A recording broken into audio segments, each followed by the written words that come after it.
is Debbie Holton, and I'm here with Mike Grieves. We're going to talk a little bit about why design for additive manufacturing is important and some of the initiatives that are being undertaken by SME and Florida Tech, where Dr. Grieves is from, and why that's going to really transform the industry. Thanks for joining us.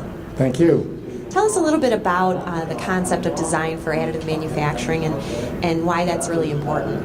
Yeah, so the ability to take current parts and determine whether we can build them additively is important, but it's going to basically only take a fraction of the parts that are out there.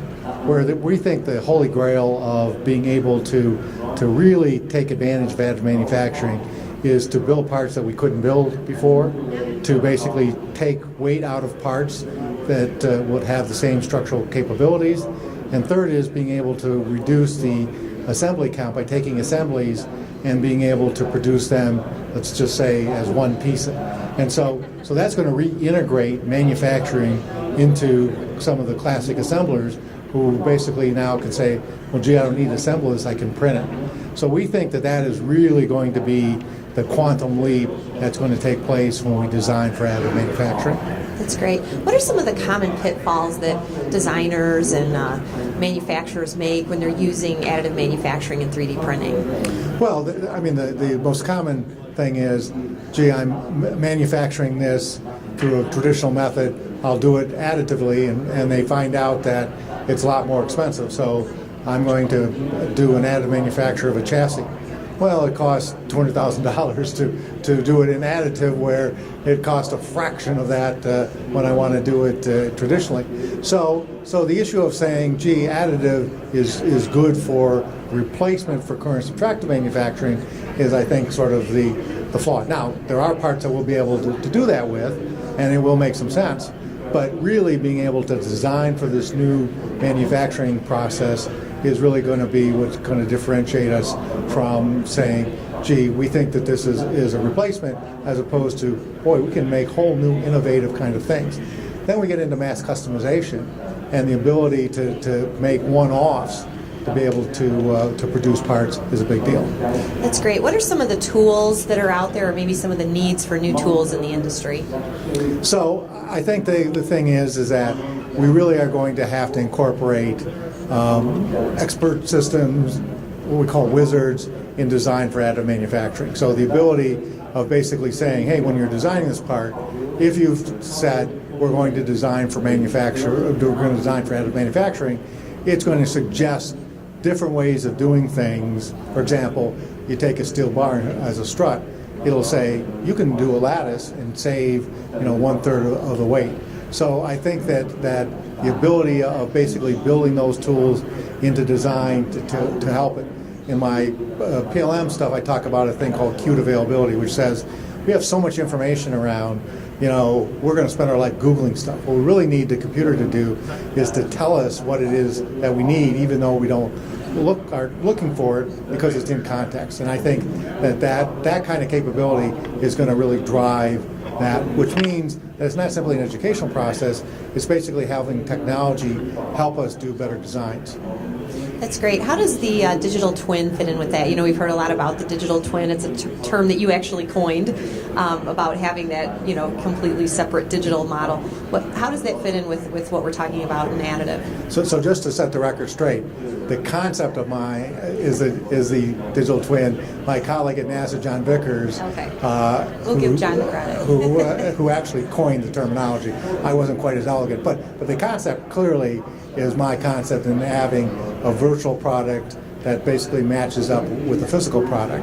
And I have always sort of contended, because bits are cheaper to move around than atoms, that what we really want to do is design the product virtually, test the product virtually, manufacture the product virtually, support the product virtually, and then only when we get it all right do we go out and move around expensive atoms. And if we could print it, that really takes the whole manufacturing process to a very, very simple capability, in that we simply just print the item out. So it really basically allows us to have the realization of the digital twin as I envisioned it. Now, we're working on a new project called iTeam. Maybe we could talk about that a little bit as well, because I think that hits on some of these points that you're talking about. Yeah, and I want to thank you for bringing me into it or burdening me with it, so I will blame you for being involved in this. But the whole opportunity to accelerate additive manufacturing beyond sort of the normal course, I think, is when we pull together a community or an ecosystem that we're that now being able to share information, I think, is critical. And so I've always been a big believer, even when the internet was about reverse auctions, which had winners and losers, that if we could only share information, we could all win. And so this idea of building a virtual ecosystem that basically allows us to have a central repository of the manufacturing, so an extension of this great trade show today, to basically be able to do it 24/7, but with people standing there saying, hey, you want to build this part? Here is the equipment that you can use to build it. And so this centralized repository from a trusted third party, and there's no one better than SME, who has a show like this and 200,000 plus people in the additive manufacturing thing. I think if we pull that and harness that kind of information and energy, I really think that we can accelerate this whole idea of additive manufacturing. And just today, sort of looking at the experts and what their vision is, we need to share that wide and basically be able to incorporate that into a repository and be able to have people have a platform that they can basically provide us with apps and capabilities that we haven't even considered at the moment. That's fascinating. What do you think are some of the benefits of a system like iTeam, an expert system? What are some of the things that manufacturers will receive from it, and also the machinery and the technology providers? It really is an advantage for the manufacturers, because the thing that prevents them from selling systems is people don't necessarily trust that it's going to work. And so the ability of having an independent evaluation to say, this part really can be built on this system, and these are the characteristics that you're going to get out of it, and you can rely on that, is going to be key. From the user's perspective, we're in a we're not getting close. We are in a situation where we are data rich and information poor.